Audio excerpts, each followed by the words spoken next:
Ted, you want to kick us off with the introduction? I think most people here know you, but for the few people who don't, you want to go ahead and get started with your introduction? Sure. So I started life as an illustrator and then rapidly moved into design and ultimately built a design firm focused on branding, which I built over a number of years and then sold it to fundamentally to an English company, and then I moved to London and became chief creative officer for that organization, and did that for a couple of years, and then quit in disgust at working for a public company that was not really interested in the things I was interested in, like people. And and so then I kind of began doing a little consulting. I did some merger and acquisition business in the design area, and then I kind of moved gradually into the career I have now as an advisor to creatives. And that's what I do every day. And I just launched my second book, and it's on Amazon. Fantastic. What's it called? It is called The Work Beneath the Work. I'll just hold up. So this is a printed copy I used to hustle endorsements. Great. And Tim, would you like Yes, there's to? some parallels with Ted actually. So I trained as a designer, as an industrial designer.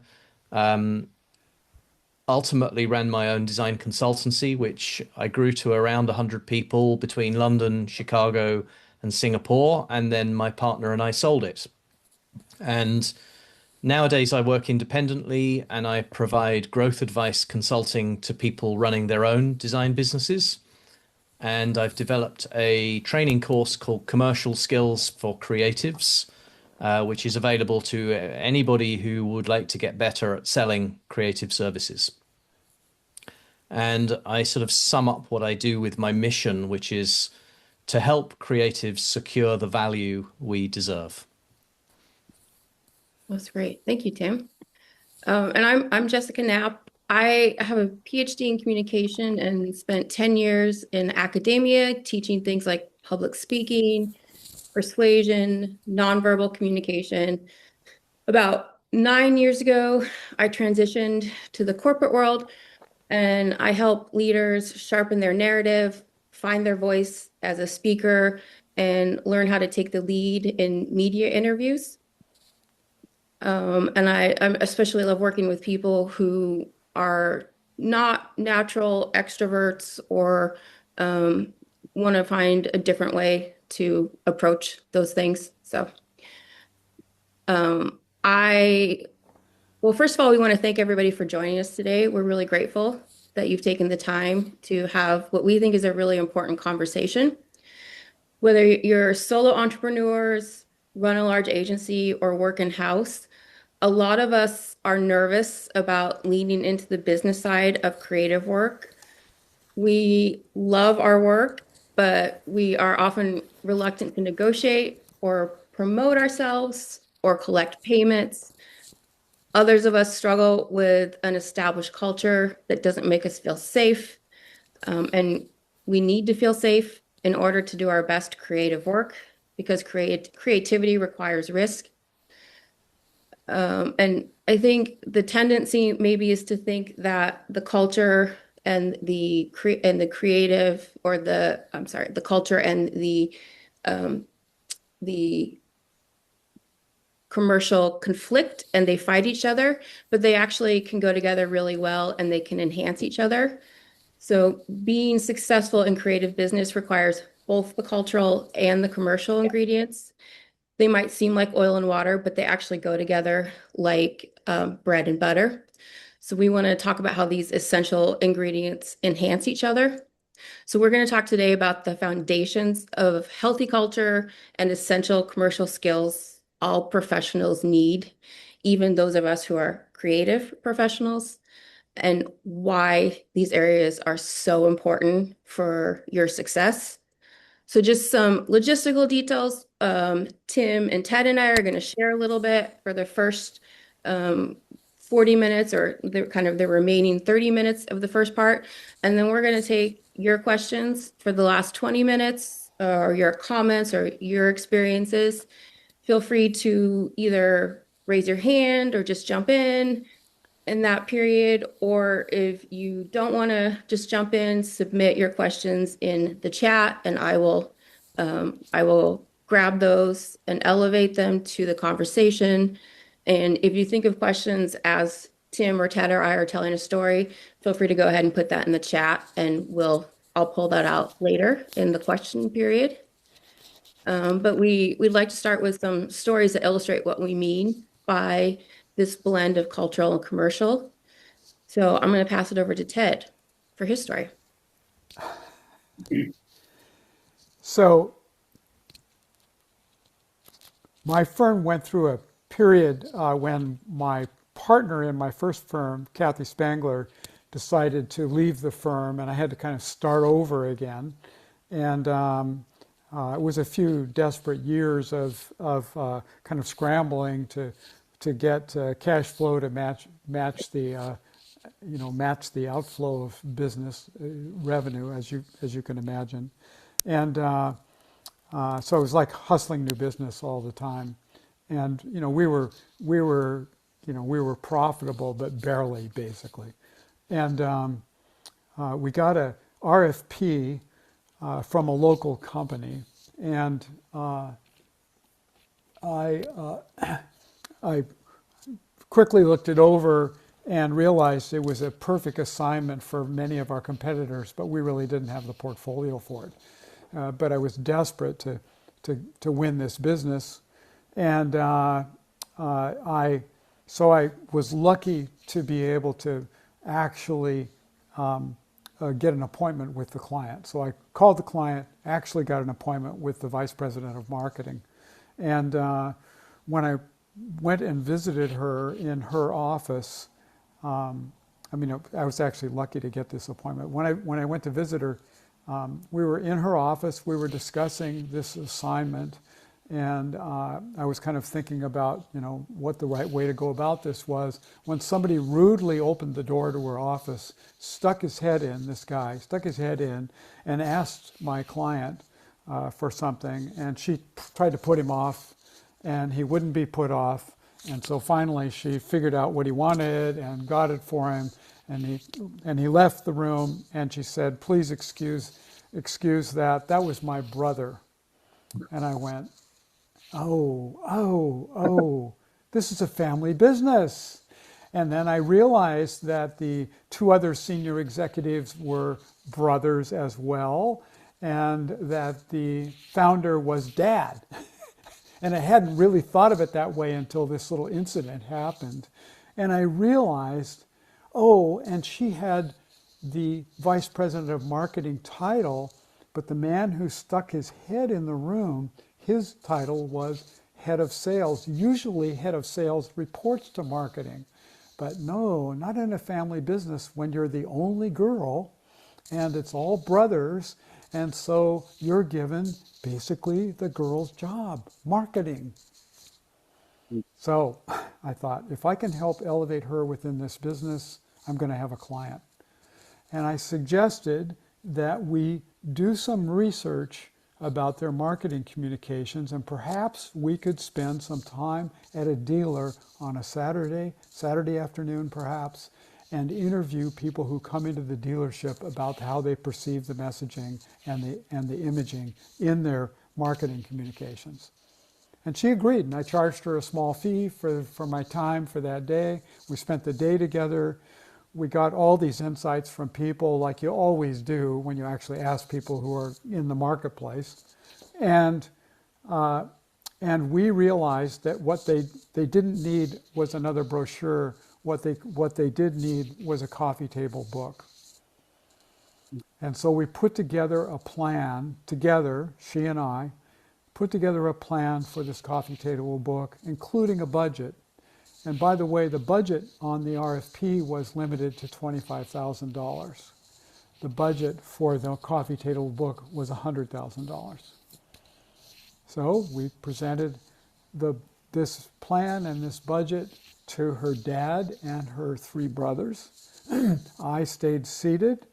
She stood and gave the presentation. I was merely sort of the expert witness, if you will. And Dad and the boys went for it. And we produced a coffee table book. And I had a client basically for life. In fact, she died last year. Wow. Now, how does this relate to the culture? It relates to the culture by this was just the way I behaved as the CEO of my small little company. I was there to help clients. And so when I talked about clients in the office, I talked about our job being simply to help them. And I didn't give lectures on how to develop the culture. I simply behaved in the way that felt right for me. And I think by setting that behavior, you begin to develop a kind of foundation for that kind of behavior within your culture. Thank you, Ted. But I think that the wonderful thing about that is that not only did it set that cultural behavior, but it also was tremendously successful from a commercial point of view. You quadrupled the value of that project alone. By the way, the other respondents to the RFP simply sent in proposals that were set at the $25,000 fee. Years later, one of my competitors had lunch with him and he said, "How did you do that?" So he remembered it years and years later. And a client for Well, life as well. yeah. And client for life, yes. Yeah, my favorite part of that story is how you really made the whole work situation so much better for the client. Yeah. Yeah. Her standing with her brothers and her father must have gone through the roof. And revenue, by the way, the book worked and they sold the book. They didn't give it away. So it paid for it. So the marketing materials actually paid for themselves. And they were a custom home builder, by the way. The marketing basically paid for itself. So it increased revenue. Shall I tell my story? Yes. So mine's a little different. This, which is the first of hopefully several sessions, sprung up because Ted and I were having fairly regular catch-up conversations, and we found ourselves telling stories to each other. And it was Ted who piped up and said, "Hey, we should invite some more people to these conversations. These are really good. These are really useful. People may want to participate in that." And one of the conversations I remember is that, I've been telling and explaining to Ted some of my clients and who I work with and my focus on the business side of design. And as Ted does, he asked a very pointed question. He said, "So what prompted that? What prompted your change from being a designer to focusing on the commercial or the business side of design?" And I think I kind of rambled away and gave a few reasons, and Ted cut in and said, "No, no, no, no. What was the actual moment? What was the actual thing that made you change?" And I had to think quite hard about that, but then I remembered a scenario back many years ago now when I was a junior designer practicing hands-on, and I was working on a packaging design project, and it was to redesign a sauce bottle for one of Unilever's food service businesses. And as it was back then, maybe the timelines were a little longer, right? Back then, I had a couple of weeks with a couple of other designers, and we were exploring lots of different designs, carefully crafting proportion and detail, and then rendering them beautifully, applying the branding. We printed them out onto presentation boards, stuck them to foam core so that we could stand them up, as we presented them as we used to do. And the day before, we were busy finalizing our presentation, and the day before the meeting with the client, and I spotted my boss in the corner doodling, which wasn't unusual, but then I noticed he was sketching a bottle. And so I kind of nudged my colleagues and we looked over to him and we all rolled our eyes. He could never resist tinkering. And his design contained all the usual cliches that he included. They had sort of big swoopy S curves and ellipses. And so, yeah, we didn't really think much of it. And the next day, of course, the boss left with our presentation boards neatly wrapped up in their tissue paper for the client meeting. And we waited back at the office, eagerly wondering how it went. So when he returned, we immediately said, how did it go? And the main thing that we were interested in is which design did they choose? And so he answered with a sheepish smile and pulled out this scrappy little sketch that he'd drawn on the back of an envelope. And that was the design that they had chosen.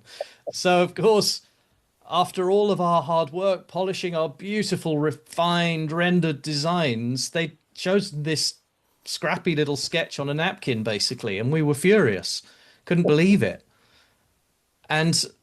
But I remember it, as I sort of calmed down afterwards, I remembered that it sort of taught me some important lessons. And I suppose the first one was I needed to go to those client meetings, right? I needed to be there to hear the brief in person, to be able to interrogate it, to be able to understand it, and to be able to challenge it ultimately, I guess.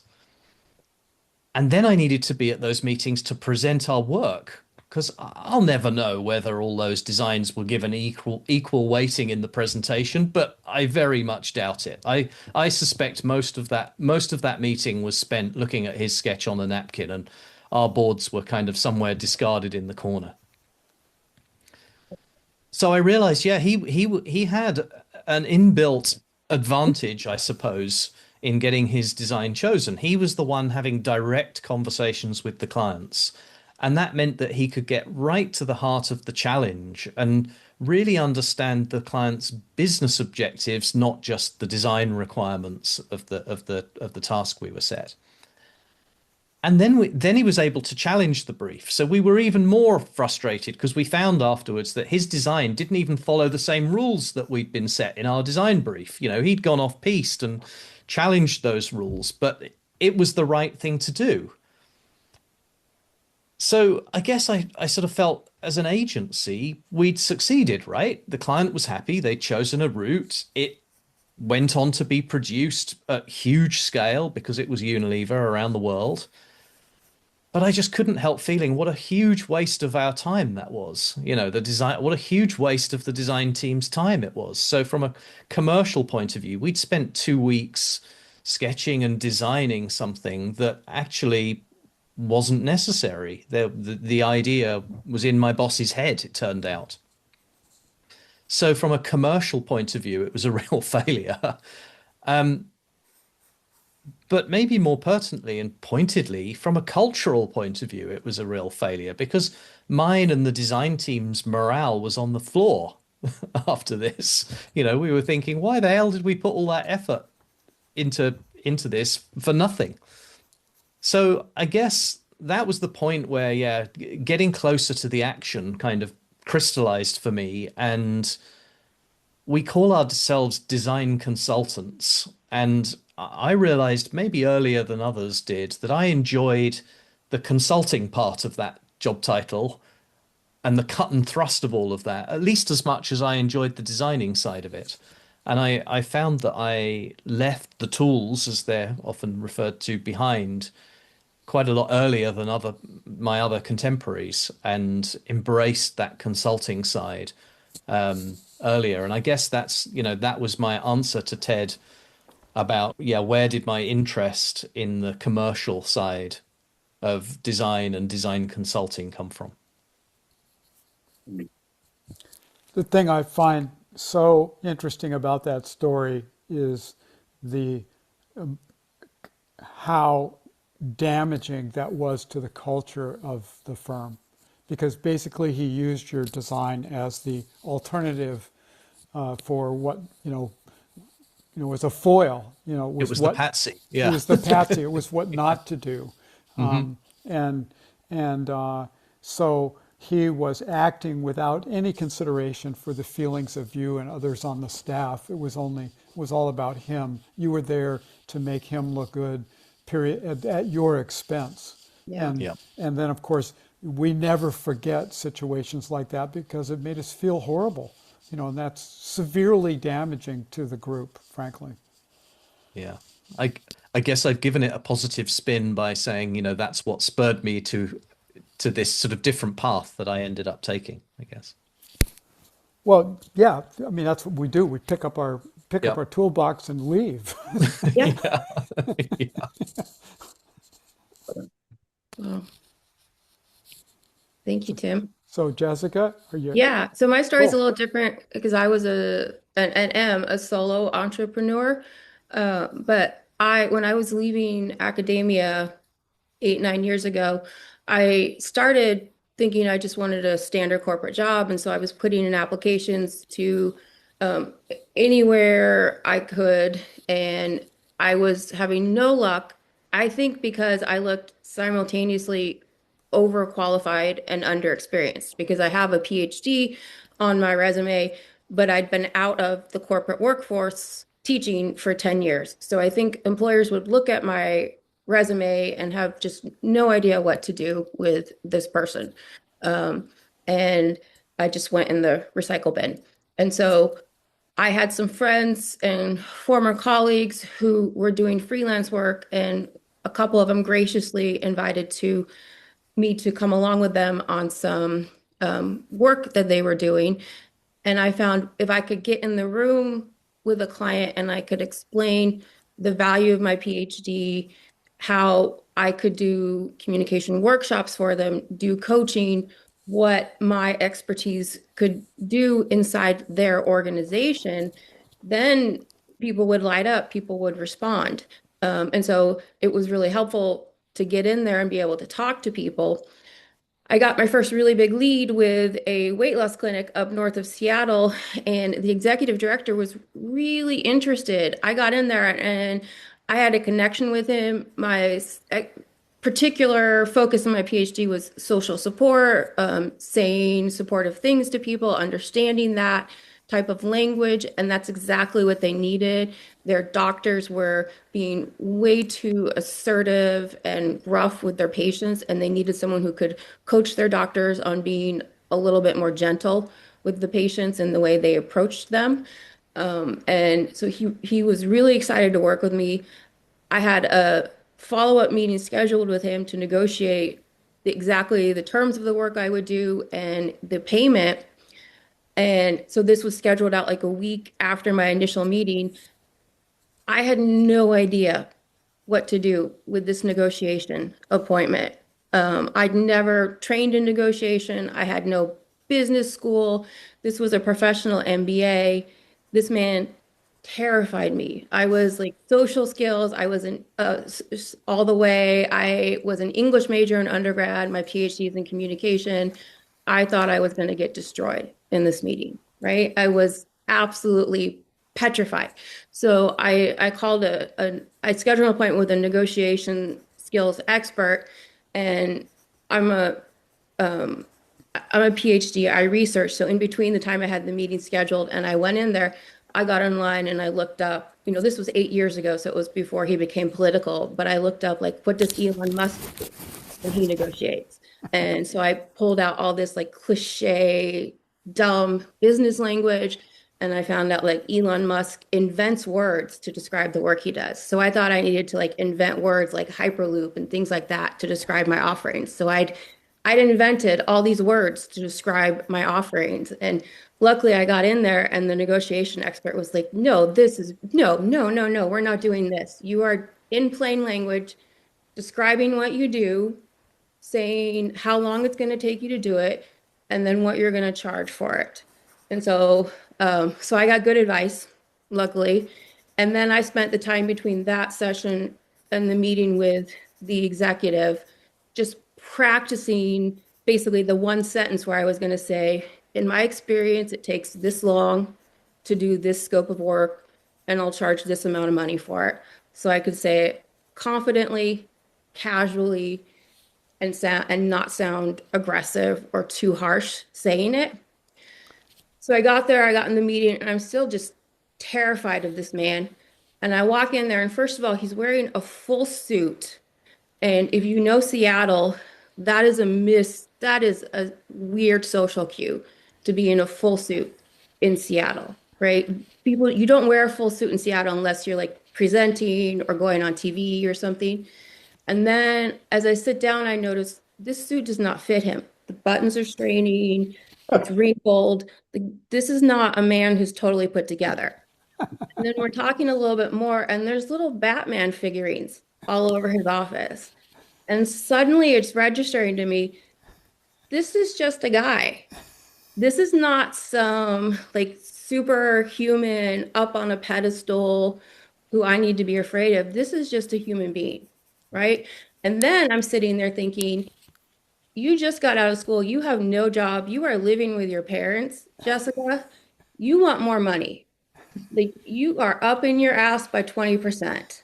And I don't know, to this day, I don't know where that came from, but I increased my ask by 20%. It came out of my mouth. And because I practiced so much, it sounded relaxed, it sounded confident. So he pulls out his calculator. He checks, I think, probably what that would have equaled to hourly and says, okay, I think we can do that.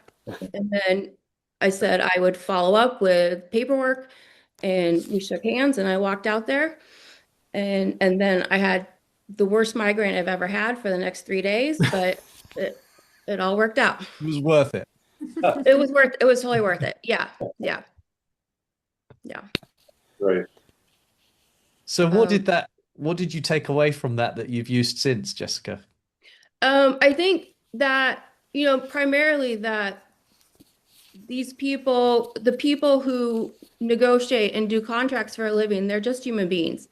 And they've learned these scripts, they're taught how to negotiate in business school, but they're not superhumans who have an elite set of skills that are not learnable by other people, right?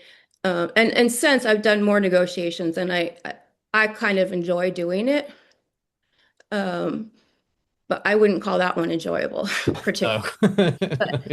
Uh, but yeah, these are just human beings, right? Like Mm. all of us. Like they have good days, they have bad days, they have fights with their families, they have conflicts at work with the other people in the office. They have childish interests in toys. Like I mean, I've got toys behind me. They're just like They're us. just people. They're just people. Yeah.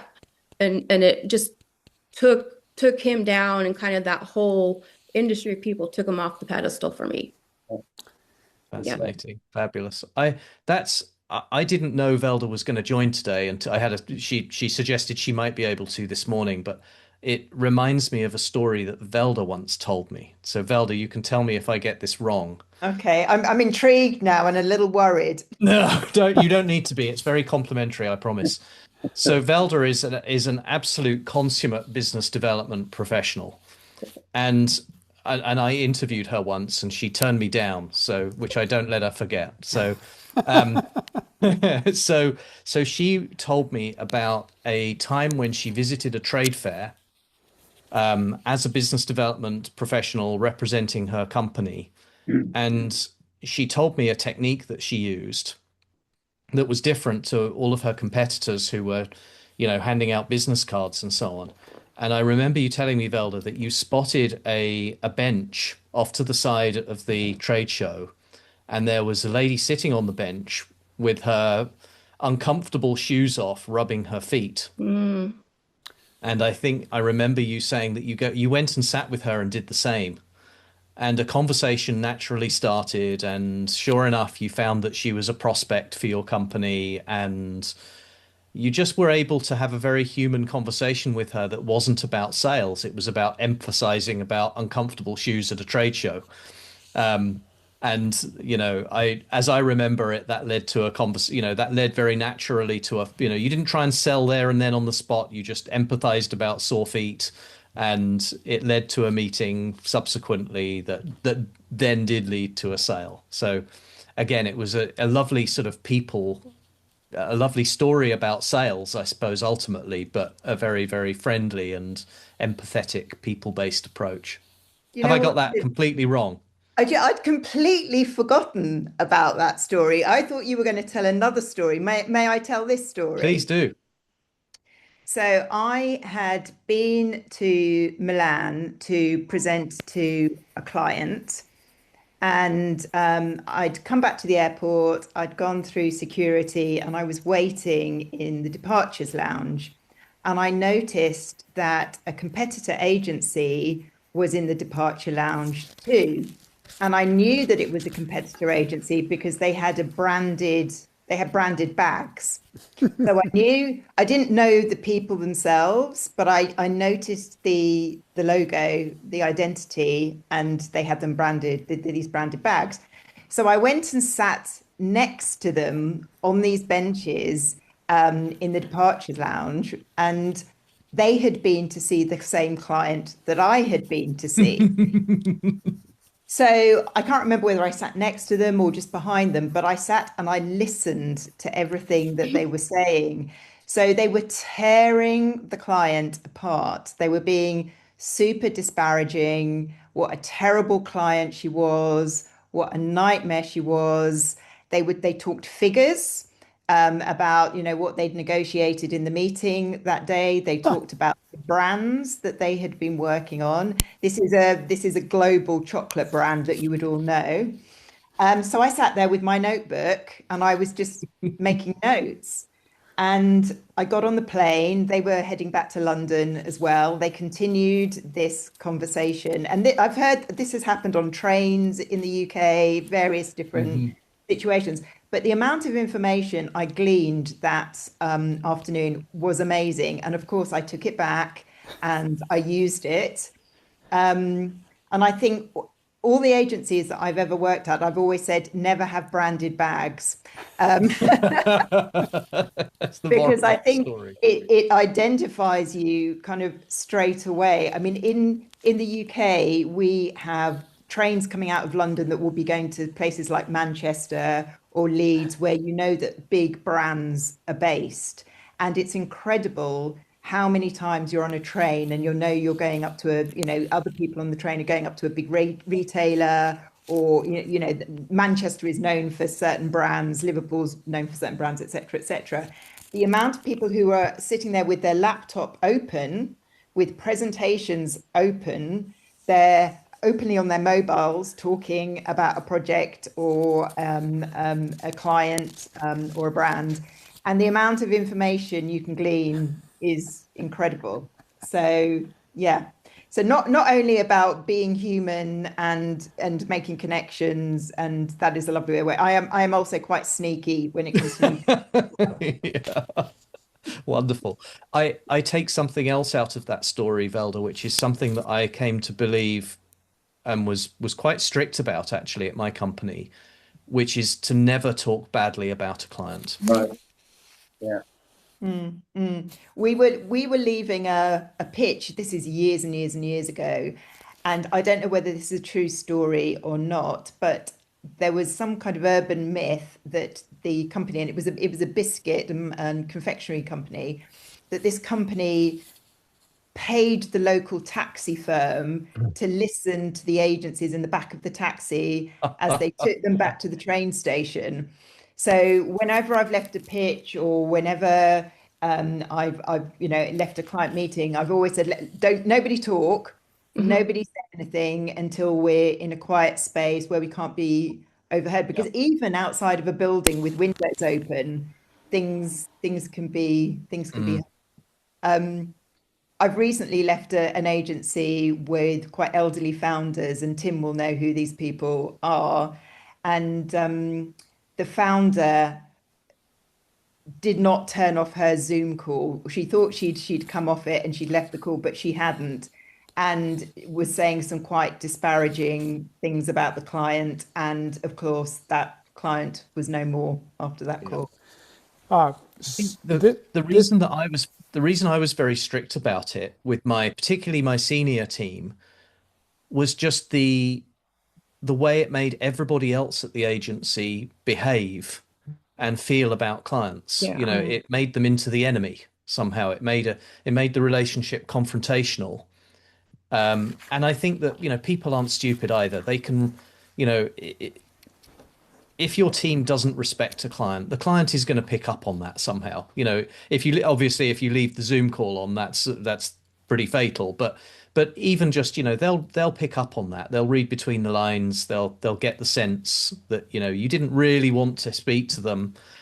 And so yeah, I was always very, very careful that people were respectful about clients. There is a tendency in the design industry that I have seen in many offices of talking down about the client, how stupid the client is, how slow they are, how this is out of not organized or whatever, and it is an emotional default that people seem to fall into sort of automatically when they are feeling anxious. And clients, as you know, have all the power in the relationship with little creative firms because they have the money and we need their money. And so one of the ways of establishing this sort of emotional feeling of being important is by talking down about the client. And I have seen it in London. I've seen it in Paris. I've seen it in offices all over the eastern U.S. I've seen it in Canada. I've seen it. I mean, I have seen it in Sao Paulo. I mean, I've seen this. I've seen it in Tokyo. I've been, you know, I've seen this conversation happen over and over again, and I think it's a fundamental kind of emotional kind of compensation for the fact that we're in the supplier role, and you got to stamp it out. I mean, it's like I stamp it out wherever I go. I mean, I did back in those days, but yeah. So it's a strange phenomenon. This the whole subject of overhearing the client conversation. A couple thoughts on that, Feld. First of all, London is the most design intensive city in the world. There are more people employed in design in the city of London, in London proper, than any other large city that I've ever been to. I did some research on it once, and it was like the per capita number of designers in London is way more than anything. Maybe Milan would be the equal, maybe, but it's a smaller city than London. So, but I was in a competition once in New York, and the client had us all stay in the same hotel, and I at dinner in the hotel restaurant late in the night before our presentation, actually, I overheard some people at the table next to me talking about how they were going to use the gym in the morning before their presentation. And I was a workout fanatic at that time, and so I carefully made sure I was in the gym at the exact same time they were. And I showed off by working out harder and stronger than they did, as making sure they knew who I was. And it was my little psychological warfare in this competition. And anyway, we won the business. So you could out bench press the competition, right? It wasn't. I probably wasn't the amount of weight. It was probably just the intensity of my. Yeah. Yeah. Anyway. Hey, Ted.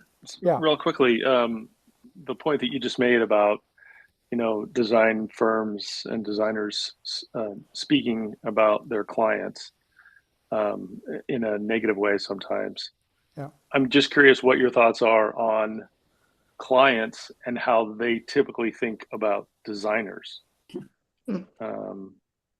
Right? So looking at it from the other perspective, because in my experience, I've often felt that the client sort of thinks about the designers, oh, well, you know, they're just the designer, they're just the creative, they're not a serious somebody to be taken seriously, or not a serious business person, or don't have the business knowledge that we have, and therefore they also think about the designer in kind of a negative light in that sense. Yeah. Well, yeah, I think you're absolutely right. I think it goes both ways. And the only real answer to this stuff is having a real connection both ways, having the people having real connections to each other. So two of the firms that I'm working with that are extremely successful these days, both of them put a tremendous amount of effort on building their cultural relationships internally in the firm and with their clients so that clients actually feel a part of the organization. And that is and so then you break down these kind of us and them feelings because the client feels trusted and engaged. And one of my clients recently had the situation happen where many of their clients within one of these giant corporations, they let go many of their clients. They fired them, basically, downsizing. And many of those people got jobs in other firms, and they took my little client with them. And to do so, they had to fight to get their new employer to hire this design firm who wasn't on the roster. These giant companies all have rosters that you have to get on. So they had to literally go out of their way and take the risk to champion my little client firm. And they did it because they felt so culturally connected and they felt safe working with that design firm. Mm. And so it's all in the relationship that eliminates these. All of a sudden, we don't think us and then. We think of Bob as Bob and Sarah as Sarah. And these are people, Yeah. And we're all in this together. And you have different skills, and I have different skills, and we put those skills together to succeed. Yeah, Jessica. Can I add? Yeah. So I've recently been in a large corporation where we hire, um, I've hired writers, not designers, but I think one of the challenges as I watch the organization deal with the writers that we hire is most people at the organization just do not think about the writers that they hire very much at all. And so it's hard for the writers or probably the designers that we hire to keep an ongoing relationship. And the people who really distinguish themselves are the ones who make it easy for us to do good work with um, with them. And because we want work that helps us look good to the leadership of our company, right? And so they keep an ongoing relationship with us, but they make it easy to work with them, and they're a pleasure to work with, and it's easy to keep working with them. And then I think the flip side of that is that if because the people at the organization are so focused on the project, they're not focused on the contractor that they're working with. If we haven't reached out to the contractor for a while, they keep reaching out to us and finding ways to build the relationship so that people don't forget and get distracted and find somebody else who's flashier or newer to work with. Because I think it's really challenging to be a contractor with a really large organization. I used to try and I used to kind of encourage my team members to use a technique I used to refer to it as getting clients on the same side of the table as us. So particularly with, the client, the individual that we had a relationship with who was commissioning us, who was responsible for, for taking our work into their organization, was try to get to a point where you are presenting together to everybody else in the way that Ted described earlier with the head of marketing presenting to her brothers and to her father. And if you can achieve that, if you can get that client onto your side of the table so that they are presenting on your behalf, or you are jointly presenting your work to the rest of the organization, then you're a long way through that. But Kurt, your comment reminded me of something I haven't thought of for a long time. When you said clients treating people badly, there was an occasion where we were talking about fees with a client once, and the client didn't realize I saw them out of the corner of my eye, but we talked about money, and I caught this client making a squeeze gesture. So it was a clearly pre-prepared signal to their counterpart to squeeze us on our price, and was actually had a hand gesture to demonstrate it. Mhm. Mhm.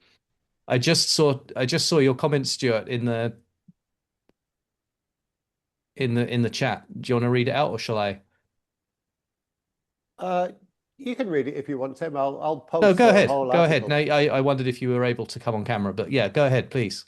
Yeah, so it's an article that's published by Up to the Light, and it one of the things that it quoted was that only 12% of clients think of their agencies as true partners. I think it's like the figure that they talked about was maybe 30% think of it somewhat as partners. So I guess the reason I wanted to post it, Tim, is, Yeah. you know, obviously we all want to have that kind of like great relationship, but maybe it's intrinsically set up not to be like that. We're It's- contractors, not partners. Yeah. Yeah, it certainly is. I mean, the corporations are carefully arranging these relationships so that we are pushed out. I mean, that it's very clear that's going on. I see this all the time with my work these days.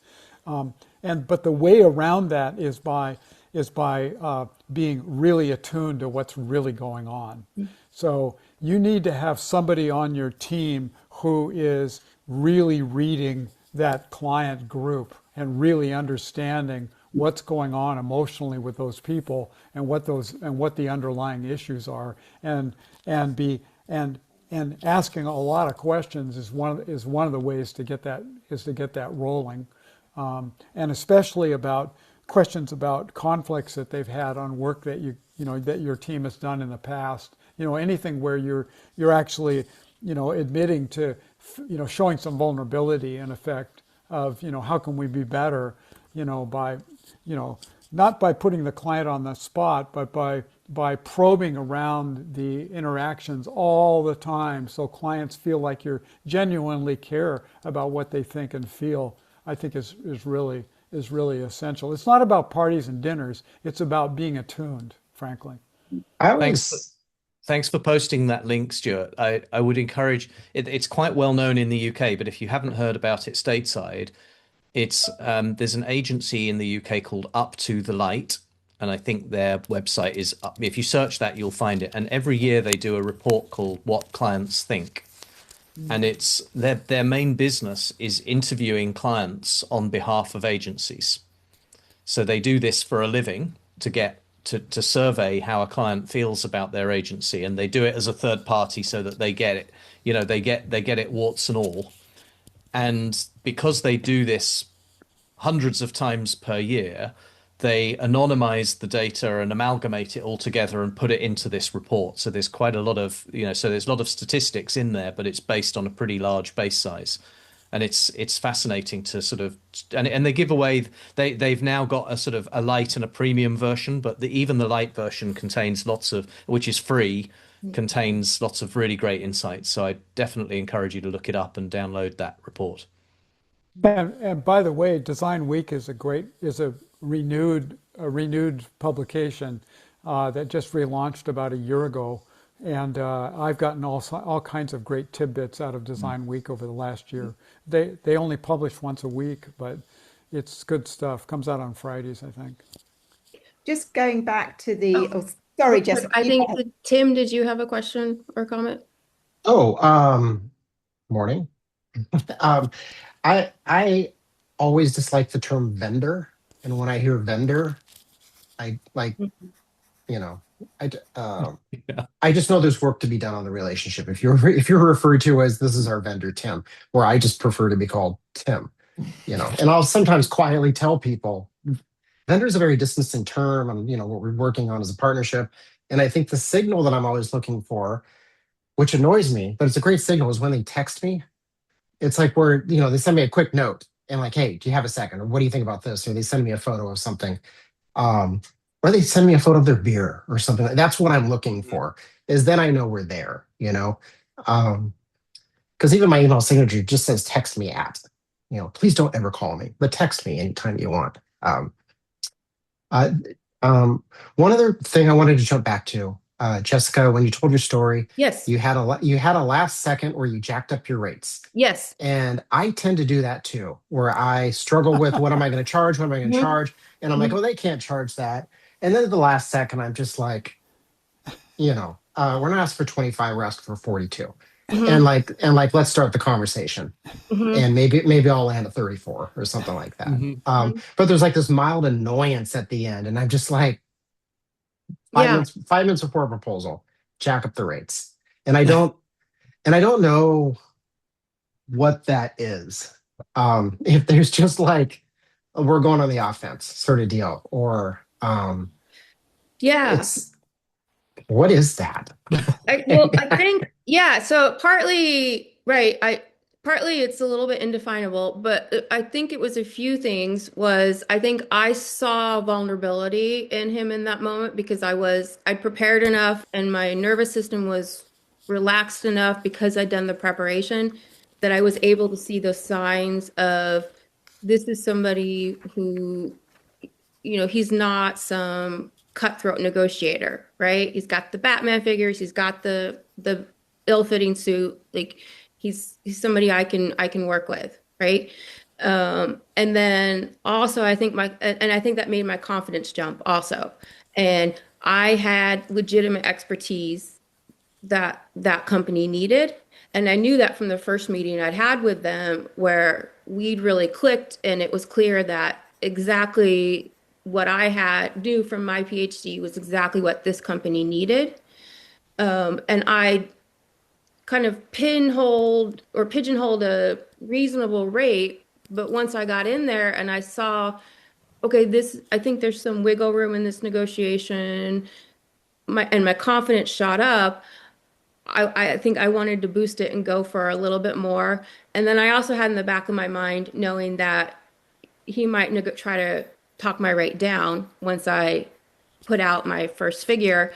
And I wanted at least that figure I landed on in my head. And I thought, gosh, if I put out that number and then he talks me down, I'm going to be really sad. So let me jump at 20%. And then if he talks me down, I'll be okay.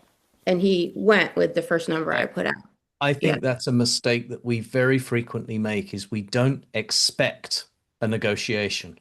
Hmm. We should go in expecting a negotiation. So start a little high, anchor high, give yourself a little wiggle room. You never know. They may say yes straight off, like he did. But Yeah. but yeah, I mean, I'm really interested in that reflex though, Tim, and I recognize it. Hmm. There's Yeah. a certain kind of recklessness to it that I recognize. Hmm. I'd say hold on to it. It Yeah. sounds like it doesn't do you any harm. Yeah. Well, I always think to myself, they're already not working with me. So what are we losing here? You know what I mean? Yeah. They're already not my client. Yeah. Nice. They What if can't they are fire your me from not what if being they their are your client. client? Yeah. Is it different if they are your client? It is. I am absolutely much more conservative, and you're trying to hold on to things, and the great scramble is to replace them with someone willing to pay more. You know, um, it Mm. is, and I always have this underlying like I gotta hustle and replace this client because Right. the clock is ticking. The grand arc of a client is Yeah. underway, Right. um, which robs me the ability to enjoy today. Probably, Yeah. you know, um, whatever. Everyone have my problems. I think maybe you taught me this, Ted. You said, oh, maybe it wasn't. No, I read it somewhere else. I think someone said think of that client problem, that client churn problem, like you're walking along a beach and you're picking up pebbles, right? And you pick up the five nicest pebbles that you can hold, and then your hand is full. You can't pick up any more pebbles. And then what do you do when you see another nice pebble? Right? You've got to pick it up and you've got to decide, well, is this nicer than one of the five pebbles that I'm holding in my hand? Does it warrant me dropping a pebble and leaving it behind and carrying this? So yeah, your client accumulation is a walk along the beach, accumulate, picking up the nicest pebbles you can find by the end of the beach. Those pebbles are often sandstones, and they're Yeah. slowly they're Yeah, slowly yeah, breaking down. So we're yeah. gonna So need bigger. sometimes you look at the five pebbles in your hand and you find there's only four. Mm, Yeah. yeah, one was mud. I see Yeah. there's some other questions here. Johnny, do you want to read your question to us? Yeah, good morning. I guess that I have bounced between in-house roles and kind of independent roles, and so I'm curious because I've seen, I guess, good relationships and very positive, or excuse me, very poor and very positive relationships with clients. But if I'm if I'm having such a negative experience with one, I mean, yes, I can get rid of them, but how do I not let that bleed into how do I treat Mm. the other clients that I do have? Great That's question. that's a great question, and I think that it's about being cognizant of that. In other words, being, basically your question, we become actively aware of the tendency of a bad relationship to make us assume that the next relationship's going to be bad too. And it's an automatic reaction. We're just human beings. Jessica mentioned the nervous system. I mean, that's basically what we're operating on is our nervous systems, and our nervous systems are heavily affected by negative events. And so we just have to be aware of it. And it's sort of, cognitive behavioral training basically is, be aware of the reality that we are affected by the things that happen to us. And the other person is another person, a different Yeah. person. And they're going to let us know if it's going to be a good relationship or not. And we're going to try our best. I So would say as well, I mean, I'm assuming that you've done what you can to try and improve that relationship, but it's kind of beyond, you know, it's either beyond repair or you've put enough energy into improving it that you don't want to put any more in. I would then say you can allow yourself to let that client drop to the bottom of your list. Consciously let them drop to the bottom of your list. yeah. They are not my priority client. The other ones are. I'm going to charge them more than I charge everybody else. It amazes me still to this day that clients are not more aware of wanting to be an agency's favorite client. Because when you've worked on the agency side of the fence, you see how differently clients are treated, right? You treat your favorite client completely different to how you treat your worst client. And so it amazes me that not every client doesn't go into a relationship thinking, I want to be their best client Yeah. because I will then get their best work, their best rates. They will always go above and beyond for me. They will always prioritize my work over everybody else's. And yet clients continue to behave badly and become the people that we dread the phone ringing from them. And it's so stupid. It's so I want short-sighted. Sorry to interrupt, Tim. I want to be conscious that we are at time, so I want to thank everybody, and we'll gladly hang out and answer a couple more questions.